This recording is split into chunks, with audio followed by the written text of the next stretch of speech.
What up, B Squad? It's me, JB, and we are here today, you guys, with another brand new review for The Real Housewives of Miami. This is season 6, episode 14, I believe, you guys. This episode was titled Row, Row, Roll Me Off This Boat.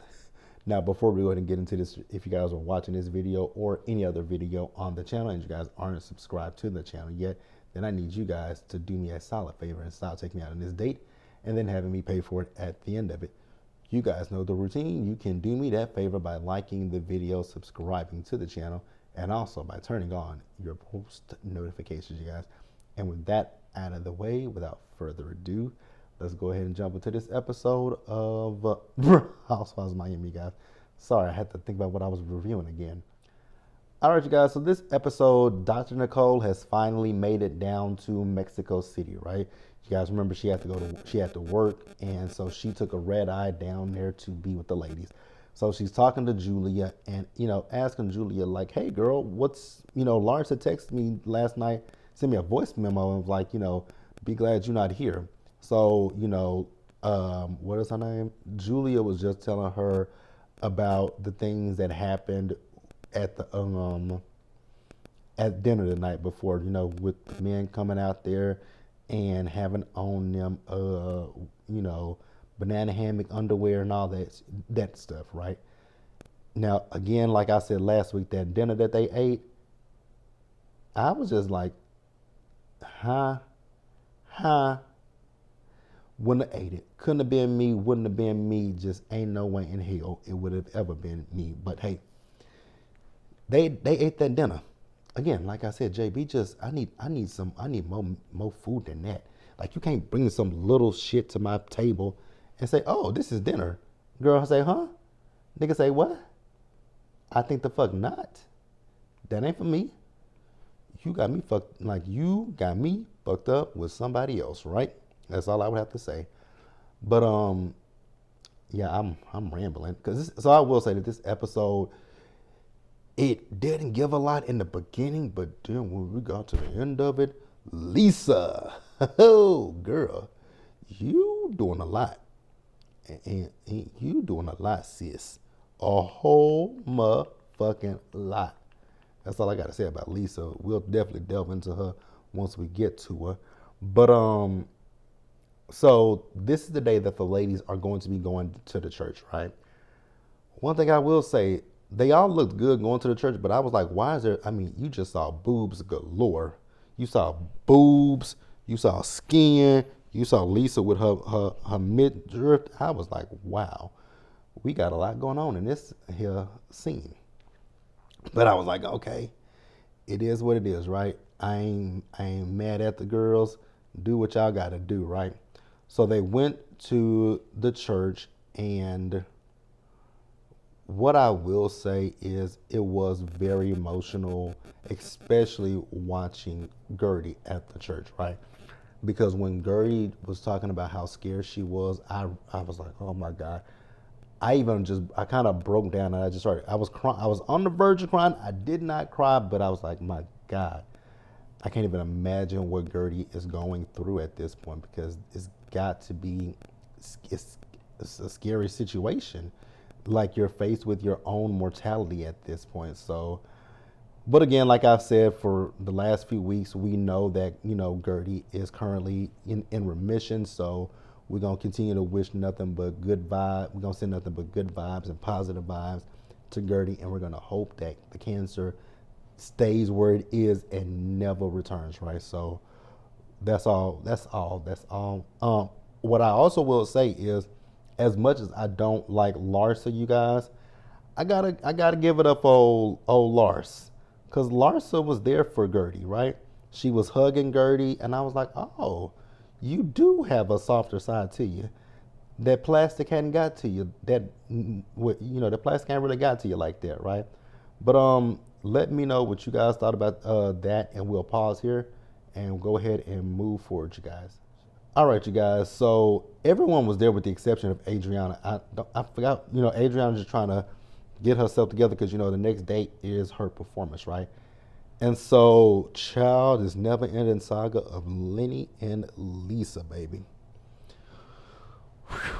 like I've said plenty of times before, when it comes to Lisa and Lenny, I've said it and I'll continuously repeat it. Lenny is a certifiable asshole. He's a jerk. He's a piece of shit, right? And I do feel bad for Lisa that, she has to go through this with this creep, this cretin, this fool. What I've also said plenty of times before about Lenny is using his money, and he's using that, and he's exerting his power over Lisa, and it's not right. Like, this is the mother of your children. You were married to this woman for how many years? You were married to her for 15. You were with her for 15 years, right? So why do you now all of a sudden want to mistreat her? So what also ended up happening is what also ended up happening in this scene was the fact that he called her and he didn't want to be on camera. I was like, of course he doesn't want to be on camera, because he doesn't want to look like the asshole that he is. And like, I can see right through Lenny and his bullshit.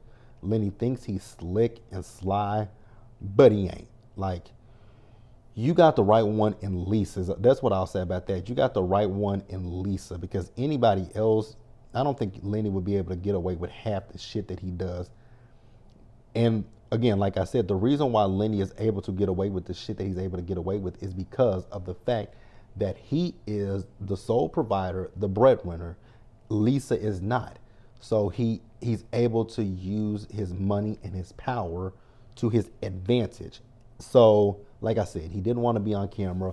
So the little toad, so he wants her to sign he wants her to sign some paperwork, right? But he has a stipulation for her. So basically, what he wants for her is not to have any men living with her long term. I was like, excuse you? He says because he's paying for everything. I was like, oh, girl, these business ventures that you got going, Lisa, I hope they are profitable and lucrative, right? To the point that you don't have to rely on this bastard. Because, again, like I said earlier, what it is with him is he's using his money, he's using his power, and he's using his influence to basically just have his way. Because how do you sit there and tell her that you don't want any man living with her long term? If she decides that she wants to get married again, then her husband is going. What do you expect for her and her husband to do? Live in separate homes? And then she told the girls, and she was emotional. So the ladies did ask her, like, they asked her the question, did you say something about his girlfriend? And she said yes. And he wants to say, well, since he's paying for everything, then basically it's his way or the highway. Baby. Lenny would, oh my God. Lenny would absolutely hate a person like me. But once again, I'm going to repeat it. Lenny is doing all of this because he knows that Lisa can't afford to fight him. Even with what she probably makes on Real Housewives of Miami, it still won't compare. It won't compare, right? I wonder what happened with her, because you remember she wanted to get that prenup. She filed a motion about the prenup. I wonder what happened with that. Like, I don't know what happened with the prenup. But going back to my point that I've been saying, just to repeat it one more time, like, Lenny knows what he's doing, and it's really vile and it's really disgusting. But that's how some people are. They get you when you're young. They groom you. They get everything. They take your youth from you, and as they get older, you get older as well, right? But then once they can get older, fine, but you can't get older, right? Because you do all this work to yourself. You do everything to yourself to, keep up with him and what he wants and what he likes, right? But then eventually he'll just like, oh, I'm tired of this. And he'll want to go get with a newer upgraded model. And that's what that little girlfriend is an upgraded version of, Lisa, right? And as I've stated plenty of times before about the girlfriend, I hope that little girl rakes him over the coals. Because, I don't think Lenny is going to marry that girl. I think Lenny knows that that little young lady will be his karma. But I hope she is. I hope she is. Oh, I just hope nothing ever good happens for Lenny Hochstein ever. Oh, God. Like that little motherfucker. Mm, mm, mm, mm. Lord, I can't stand him. I can't stand that man. I can't stand that man. I can't stand that man. And then Lisa ended up signing the damn papers. I was like, oh, Lisa, baby, why did you sign them? But again, it's he has the control. He has the power. So what can Lisa really do? Honestly, I do feel bad for her. And I really feel bad for them kids, right? But, you know, once she signed those divorce papers and gets away from that piece of shit, I think she'll be, A-okay, right? But as of right now, oh God, she is stuck with him until them kids become legal adults. God, can y'all imagine having to deal with that? I couldn't. I absolutely could not. Oh my God. We'll pause here, you guys, and we'll move forward. All right, you guys. So this is the day that the ladies are also going to be doing the gondola ride in Mexico. Now, it's not the romantic ones that you think of, like when you go to Vegas, and so it's not that. It's just like kind of like a booze cruise, so to speak. And I was like, ooh, this is probably going to go straight to hell, and it did. And the reason why I went to hell, Lisa girl. Now they've been talking about you on social media, right? Do I believe Lisa? Now, do I think Lisa is racist? No. Now I did hear some people say that she's a Trump supporter. That ain't got nothing to do with me, right? Here's the thing, you guys, because when it comes to the housewives, there people talk about which of the housewives support that man, right? Y'all do realize that it's quite a few of them that actually support him, right? It's a lot of them. But hey, it's kind of low hanging fruit when it comes to their housewives because they are of a certain, tax bracket. So tax cuts, tax write offs. None of that shit is surprising or shocking to me. Now, the boat ride was fun. And Lisa, like I said, maybe I didn't say it. She signed those damn documents, right? So she gave Lenny what he wanted, and she was an emotional wreck. I'm not going to sit here and take anything away from her, how she felt. Those are her feelings, and so I'm not going to take away from her. What I will say, though, is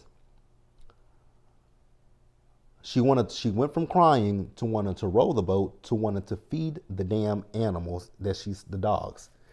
That's where all hell broke loose at, right? One thing, I'm not going to say that I believe she's racist or anything, but I will say the energy that you had for Kiki in this episode, you didn't have that energy for Larsa, because Larsa was rude to you, right? And I'm not going to sit here and hold you. Larsa was absolutely rude to you when she called you, when she told you if you lose Jody, that you would regret losing Jody. When she told you she don't know anybody else that will put up with your shit, you didn't have half of that energy for Larsa that you had for Kiki. I just want to say that. That's what I will say. You ain't had that same energy, sis. You did not have that same energy. Now, another thing that I will say about Lisa is, actually, no, it ain't even just about Lisa. It's about all the women. Let's be real. It's about all of them. It's about all of them. I thought y'all were all incredibly rude and disrespectful. Well, it wasn't all of them. It was the women who talked about those. They passed by a house, and they were judging the house, and Kiki felt the way about it. And I was like, I'm with you, Kiki. Like, y'all ain't got to sit here and talk about the goddamn house. I mean, my God, those people are probably happy.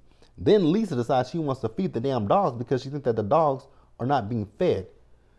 And then Kiki was like, telling her you don't have to say, like, you're talking about how the dogs are being fed. You don't know nothing about that, so stop saying that. And Lisa decided to hop up out her seat and tell Kiki, start yelling at Kiki, telling Kiki fuck you and all that kind of stuff. Now I don't know where the juice box came from that Kiki threw at Lisa, but all hell broke loose from there. Lisa, that was on you. Like, I'm not even mad at Kiki. That really was on you. You were being, you were being judgmental. That's really what it was. You were being judgmental as fuck. Like, you're looking at the outside appearance. You don't know what the inside of that place looked like. The inside of that place could look better than your home. Cause let's be real. Sometimes like the saying goes, never judge a book by its cover. It could be the ugliest thing on the outside, but it could be the most pristine, beautiful thing on the inside. So, yeah, Lisa was wrong. That's all I got, you guys. I was trying to at least get this to 20 minutes, but like I said, it was pretty much a filler episode. Let me know what you guys thought about it in the comments. Subscribe to the channel. Turn your post notifications on. Share the video, and until next time, stay safe. Take care of yourself, you guys. Wash your hands. Be blessed, and I'll see you guys in the next one. Bye, guys.